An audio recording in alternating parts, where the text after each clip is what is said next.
antes de que millones lo vieran como el héroe que parecía haber nacido para llevar una máscara, Tom Holland era un niño de Londres que no empezó peleando villanos, sino bailando. Y ahí está la primera sorpresa de su historia. Lo que algunos usaban para burlarse de él terminó siendo la ventaja que lo llevó hasta Hollywood. Porque antes de Marvel, antes de las entrevistas y antes de convertirse en un rostro joven famoso, había un chico que aprendía disciplina en silencio, repitiendo movimientos, soportando cansancio y entendiendo que el talento no sirve de nada si no puede resistir la presión. Su madre lo llevó a clases de baile, un coreógrafo del West End lo descubrió, y ese detalle abrió la primera puerta grande de su vida. A los 12 años llegó a Billy Elliot, un musical donde no bastaba con tener carisma. Había que cantar, actuar, moverse y sostener una función frente a un público que no perdona. Allí se formó el cuerpo que después haría acrobacias como Spider-Man, pero también se formó algo más importante, una mente acostumbrada a trabajar aunque tuviera miedo. Después vino The Impossible y de repente el niño del teatro tuvo que enfrentarse a una historia dura basada en una tragedia real, donde cada escena exigía dolor, vulnerabilidad y una madurez que no se podía fingir. Ese papel hizo que la industria lo mirara con atención, pero el verdadero salto faltaba. Cuando Marvel buscó un nuevo Peter Parker, no necesitaba solo a alguien joven, necesitaba a alguien que pareciera frágil y valiente, alguien capaz de moverse como acróbata y romperse emocionalmente como adolescente. Tom parecía perfecto, pero la oportunidad era peligrosa. Convertirse en Spider-Man no era solo ganar fama, era perder privacidad, cargar expectativas imposibles y crecer bajo la mirada de millones. Y ese es el verdadero documental. No la historia de un chico con suerte, sino la de alguien que tuvo que aprender cuándo ponerse la máscara y cuándo quitársela antes de que el personaje se lo tragara. La infancia de Tom no estuvo marcada por cámaras, sino por una lucha silenciosa entre lo que le gustaba y lo que otros esperaban de él. Creció en Kingston upon Thames, al suroeste de Londres, dentro de una familia creativa. Su padre, Dominic, era comediante y escritor, y su madre, Nikki, fotógrafa. En casa había humor, arte y movimiento, pero fuera de ella el mundo podía ser mucho menos amable. Cuando empezó a bailar hip hop en una escuela de Wimbledon, muchos niños no lo vieron como disciplina ni valentía, lo vieron como motivo de burla, y ahí aparece una de las primeras heridas de su historia, porque antes de ser admirado por sus acrobacias, tuvo que soportar que aquello que amaba lo hiciera sentirse distinto. Lo fácil habría sido dejarlo para encajar, reírse de sí mismo y fingir que no le importaba, pero siguió, y esa decisión terminó cambiándole la vida. En una presentación local, una coreógrafa del West End notó algo en su forma de moverse y le recomendó audicionar para Billy Elliot. No fue magia inmediata, fueron años de entrenamiento en ballet, tap y acrobacia, ejercicios duros y una presión que podía romper a cualquier niño. Mientras otros salían de clase pensando en jugar, él repetía movimientos hasta que el cuerpo dolía. Mientras algunos lo molestaban por bailar, él estaba construyendo sin saberlo el lenguaje físico que más tarde haría creíble a Spider-Man. Esa es la parte que vuelve su historia tan fuerte. El origen del héroe no estuvo en un laboratorio de Marvel, sino en una sala de ensayo donde un niño aprendió a no pedir perdón por moverse diferente. Tom entendió temprano que el talento no siempre se reconoce al principio. A veces primero lo ridiculizan, luego lo ignoran y solo después lo aplauden. Y cuando llegó al escenario profesional, no entró como una estrella protegida, sino como alguien que ya sabía lo que era trabajar bajo presión, aguantar críticas y usar la incomodidad como combustible. Esa base sería la primera armadura antes de la máscara. Billy Elliot fue la primera vez que Tom entendió que el talento podía ser hermoso, pero también cruel. No era suficiente bailar bien en una clase ni tener carisma de niño inquieto. El West End exigía una disciplina casi militar. Para llegar al papel, tuvo que pasar audiciones, entrenar durante años y aprender ballet, tap, acrobacia, canto y actuación. Porque Billy no era un personaje que se pudiera fingir. Cada función pedía fuerza, precisión y emoción. Si el cuerpo fallaba, el público lo notaba. Si la voz temblaba, la escena perdía verdad. Y si el miedo aparecía, había que usarlo, no esconderlo. A los 12 años, cuando debutó en el Victoria Palace Theatre, todavía era un niño, pero ya vivía con una presión que muchos adultos no soportarían. Su vida empezó a dividirse entre escuela, ensayos, entrenamientos y noches frente a desconocidos que pagaban por creer en una historia. Lo más duro era que el personaje se parecía demasiado a su propia vida, un chico que amaba bailar en un mundo que no siempre entendía a los niños que se movían distinto. Por eso Tom no solo interpretaba a Billy, lo comprendía desde la piel, sabía lo que era cargar miradas, burlas y dudas, y aún así, salir al escenario como si nada pudiera romperlo. Esa dura etapa también le dio una ventaja que años después Hollywood iba a necesitar sin saberlo. Mientras otros jóvenes actores aprendían a posar frente a cámara, él aprendía a caer, levantarse, saltar, girar y controlar cada músculo bajo presión. Allí nació la base física del futuro Spider-Man, pero también nació una madurez silenciosa, porque el teatro no perdona la mentira. En cine puedes repetir una toma, pero en escena, si fallas, fallas delante de todos. Esa escuela lo convirtió en alguien distinto, un actor joven con disciplina de atleta, sensibilidad de intérprete y hambre ya de demostrar que no era solo el niño que bailaba, era alguien preparándose para algo mucho más grande. Y esa preparación iba a abrirle la puerta al cine cuando menos lo esperaba. Después de Billy Elliot, Tom pudo haber quedado como otro niño talentoso del teatro, pero el cine le puso delante una prueba más dura. The Impossible no era una película para lucirse con encanto juvenil, era una historia de desastre, pérdida y supervivencia inspirada en el tsunami del Océano Índico de 2004. Allí interpretó a Lucas, el hijo mayor de una familia separada por la tragedia, y de pronto tuvo que actuar junto a Naomi Watts y Ewan McGregor como si llevara años cargando dramas adultos. El cambio fue brutal. En el escenario, su cuerpo obedecía a una coreografía. En esta película debía parecer quebrado por el miedo, cubierto de agua, sangre, confusión y responsabilidad. No podía esconderse detrás de una sonrisa ni de un movimiento perfecto. Tenía que mirar a su madre herida y convencer al espectador de que ese niño estaba creciendo a la fuerza en medio del horror. Y eso fue lo que sorprendió. El joven actor no pareció alguien llegando desde un musical. Pareció alguien que entendía el peso de una vida rota. Cada escena con Lucas empujaba la historia hacia adelante, porque el personaje pasaba de hijo asustado a protector improvisado, de niño perdido a alguien obligado a tomar decisiones que ningún menor debería enfrentar. Esa madurez repentina hizo que críticos y premios comenzaran a mirarlo con otros ojos. Su debut en pantalla le dio reconocimientos como actor revelación y abrió una puerta que ya no se podía cerrar. Pero lo más importante fue que The Impossible cambió la percepción sobre él. Dejó de ser solo el chico que bailaba en Londres y empezó a verse como actor capaz de sostener dolor real. Esa película fue su primera advertencia para Hollywood. Detrás de la energía, la agilidad y la sonrisa había intensidad dramática. Y mientras muchos niños actores se apagan al salir del teatro, él hacía lo contrario. Cruzaba hacia el cine con fuerza inesperada, demostrando que su carrera no dependería de una sola habilidad, sino de disciplina física, emoción y hambre.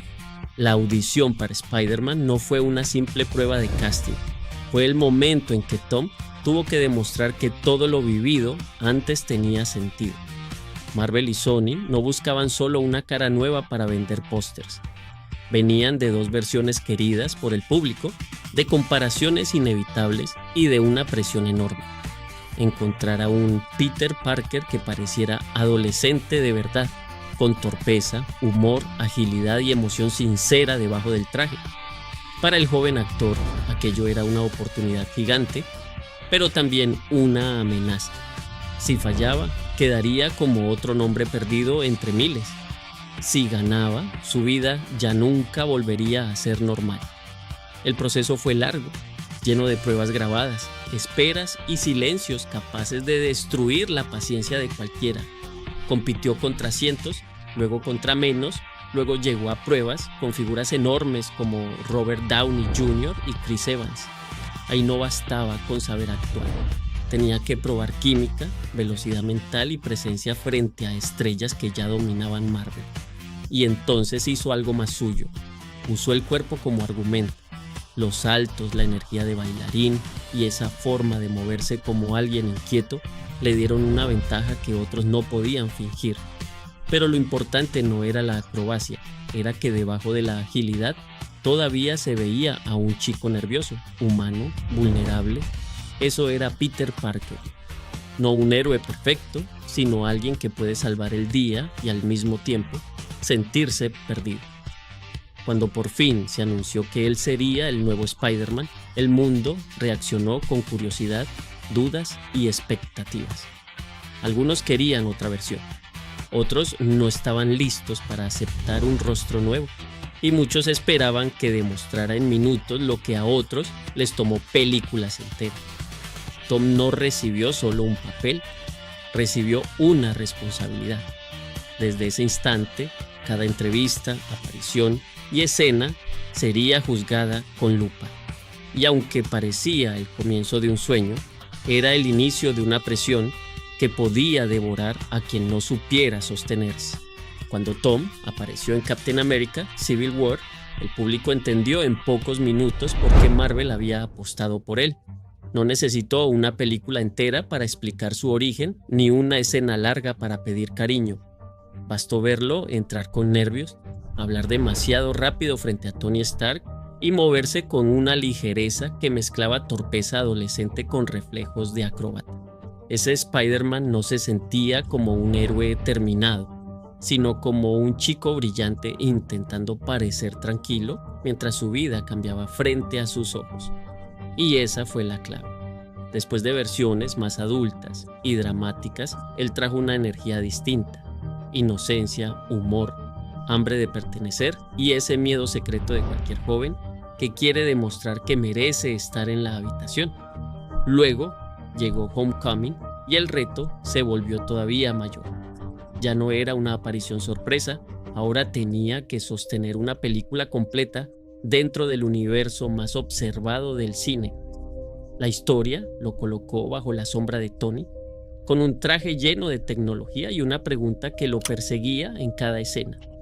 ¿Quién eres cuando todos esperan que seas más grande de lo que todavía puedes ser?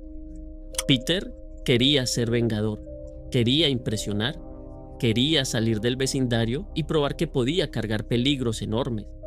Pero la película funcionaba porque mostraba justo lo contrario.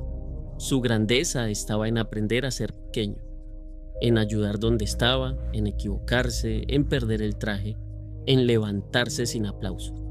Para Tom, ese papel fue bendición y prisión dorada. La gente lo amaba porque parecía real, pero esa cercanía empezó a borrar la distancia entre actor y personaje. De pronto, cada gesto público parecía examinado como si él también viviera con máscara. La fama creció muy rápido y mientras el mundo celebraba al nuevo Spider-Man, el joven detrás del traje empezaba a cargar una responsabilidad inmensa: ser simpático, perfecto, agradecido y fuerte, incluso cuando apenas entendía el tamaño de todo lo que le había pasado. La fama convirtió a Tom en una estrella global, pero también le quitó algo que ninguna película podía devolverle: privacidad. Después de Homecoming, ya no era solo el chico simpático de Marvel, era una figura observada en aeropuertos, premiers y redes, como si cada gesto tuviera que confirmar que seguía siendo el héroe que el público quería imaginar. Esa presión se volvió más intensa cuando su relación con Zendaya dejó de ser una especulación de fans y pasó a formar parte de la conversación mundial. Para millones, ellos eran la pareja perfecta, nacida en el universo de Spider-Man. Para él era algo más delicado, una parte real de su vida expuesta a cámaras que no pedían permiso, y ahí aparece una contradicción brutal. El mismo papel que lo hizo amado por todos también hizo que momentos íntimos terminaran convertidos en noticia. Tom habló de esa pérdida de control y dejó claro que siempre había querido mantener su vida privada protegida porque ya compartía demasiado con el mundo. Esa frase revela una herida que muchas veces se esconde detrás de la fama juvenil. Cuando el público siente que te conoce, empieza a creer que tiene derecho a entrar en todo. La pareja eligió moverse con cuidado, hablar poco y proteger lo suyo. Pero el silencio también alimentaba más curiosidad. Cada aparición, mirada y rumor se volvía material para titulares. Mientras tanto, el actor tenía que seguir sonriendo, promocionando películas y agradeciendo un éxito que por momentos parecía demasiado grande para alguien tan joven. Esa parte vuelve su historia más humana. No huía del cariño de los fans, intentaba conservar normalidad dentro de una vida imposible de apagar. Y cuando alguien crece bajo esa lupa, tarde o temprano tiene que preguntarse quién es fuera del personaje, fuera del traje y fuera de la historia que otros escriben sobre él. Porque la máscara de Spider-Man podía hacerlo sentir poderoso, pero también podía convertirlo en prisionero de una imagen perfecta que nadie puede sostener. Después de conquistar al mundo como Spider-Man, Tom llegó a un punto peligroso. El aplauso era enorme, pero también podía encerrarlo para siempre. Cada vez que aparecía fuera de Marvel, muchos espectadores seguían viendo al chico del traje rojo, como si ningún papel pudiera separarlo de Peter Parker. Esa es una de las pruebas más difíciles para cualquier estrella joven. No basta con volverse famoso, tienes que demostrar que puedes existir cuando te quitan el símbolo que te hizo famoso. Por eso empezó a buscar historias más oscuras, incómodas y menos fáciles de vender. En The Devil All the Time, dejó atrás la inocencia del superhéroe para entrar en un mundo religioso, violento y lleno de culpa.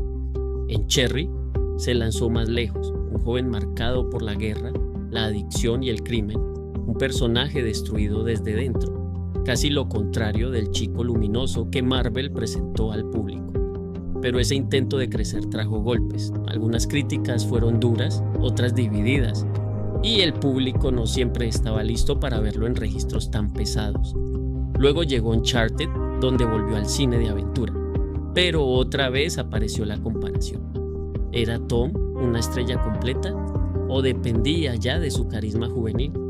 Esa pregunta lo persiguió en silencio, porque detrás del éxito había presión constante por madurar sin perder encanto, arriesgar sin destruir su imagen y probar que podía cargar películas fuera del universo que lo convirtió en fenómeno. The Crowded Room llevó esa tensión a otro nivel. Allí no solo actuó, también produjo y se metió en una historia psicológica cargada de trauma, identidad y oscuridad emocional. El proyecto exigía más de él que una sonrisa nerviosa o una acrobacia perfecta.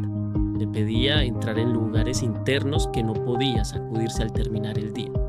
Y mientras el mundo seguía esperando al héroe simpático, el actor comenzaba a enfrentar una verdad incómoda. Crecer frente a millones significa que cada intento de cambiar será juzgado antes de entenderlo. Después de The Crowded Room, Tom llegó a un punto donde el éxito ya no podía tapar el cansancio. Durante años había corrido de teatro a cine, de Marvel a estrenos, de entrevistas a rodajes, siempre con la sonrisa del chico agradecido que parecía poder con todo. Pero esa imagen empezó a romperse cuando se metió en la piel de Danny Sullivan, un personaje marcado por trauma, confusión y una oscuridad emocional que no se quedaba en el set cuando gritaban corte. La serie no solo lo exigió como actor, también lo puso como productor, con decisiones, presión y responsabilidades que le pesaban incluso fuera de cámara. Y entonces dijo algo que sorprendió a muchos: necesitaba parar. No era un capricho ni una estrategia de misterio, era un límite. Había llegado a una etapa en la que seguir trabajando sin respirar podía costarle demasiado.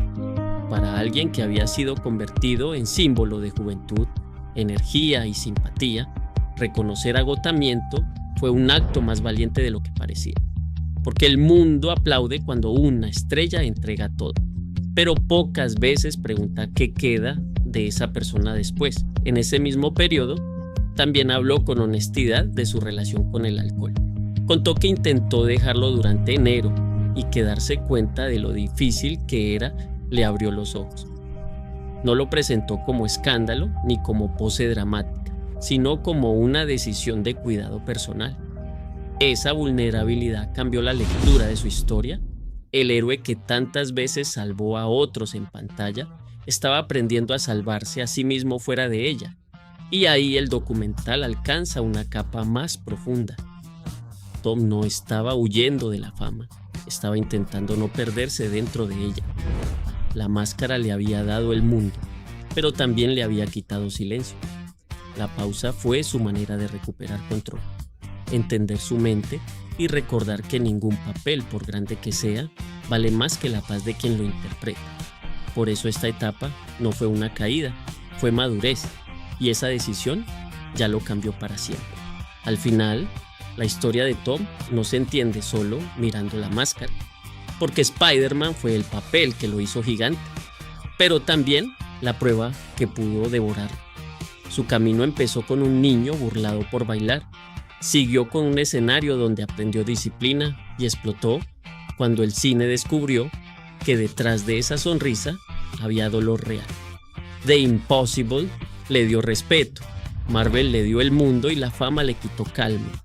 Por eso su regreso no podía ser simplemente volver a ponerse el traje. Tenía que volver siendo otro. Romeo y Juliet en el western lo conectó con el origen, con el riesgo del teatro vivo, con la presión que lo formó antes de Hollywood. Y Spider-Man Brand New Day lo devolvió al personaje desde una etapa distinta, ya no como el adolescente sorprendido por entrar al universo más grande del cine, sino como un actor que entiende el precio de cargar un símbolo. Esa es la diferencia entre ser famoso y madurar.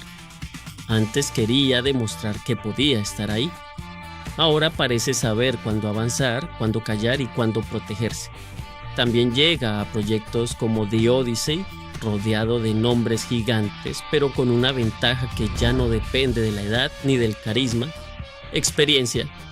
Tom aprendió que no se puede vivir siempre intentando agradar. Aprendió que una pausa también puede ser poderosa, que la salud mental vale más que cualquier estreno y que el verdadero héroe no es quien nunca cae, sino quien se atreve a quitarse la máscara antes de perderse. Por eso su documental no termina con un joven ganando fama, sino con un hombre entendiendo qué hacer con ella.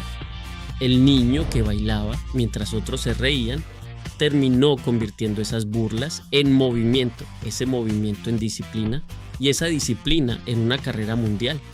Y si esta historia deja algo claro, es que Tom Holland no llegó por suerte. Llegó porque convirtió cada presión en entrenamiento, cada duda en impulso y cada papel en una forma de recordar que debajo del traje siempre hay una persona intentando respirar.